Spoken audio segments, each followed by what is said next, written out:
Sugatan ng isang lalaki sa Santa Ana, Maynila matapos masabugan ng inakala niyang vape.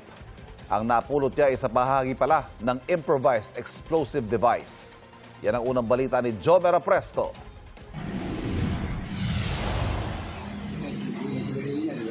Kita sa CCTV ang isang lalaki na may kinakalikot na isang bagay habang nakaupo sa kanyang motorsiklo sa tapat ng Santa Ana Public Market sa Maynila mag-aalas 6 kagabi. Ilang saglit lang, sumabog ang bagay na kinakalikot ng lalaki.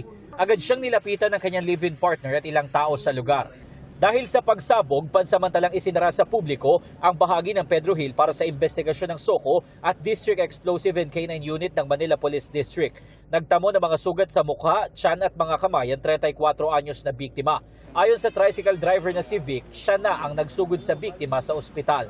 Pagdating ko po dito sa harapan ng palengke, nakita ko yung lalaki, sinalo ng babae, asawa niya.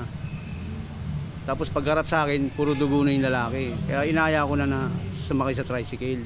Malakas po kasi andun na kami sa kapihan, taka yung mga nagtitinda doon narinig.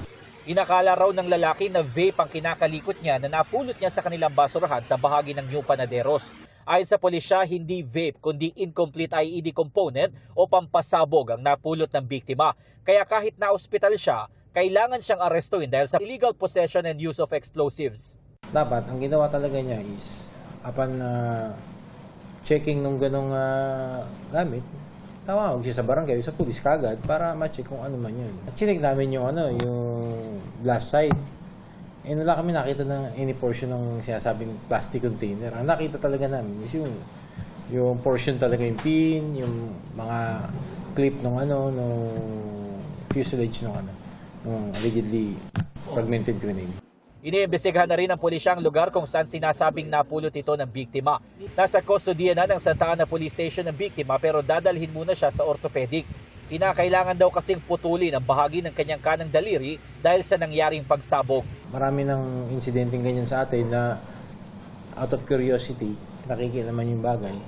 Then eventually, sasabog pala. Marami nang napahamak dyan. Mag-alas 12 na ng hating gabi nang muling buksan sa publiko ang bahagi ng Pedro Hill. Ito ang unang balita, Jomer Apresto, GMA News.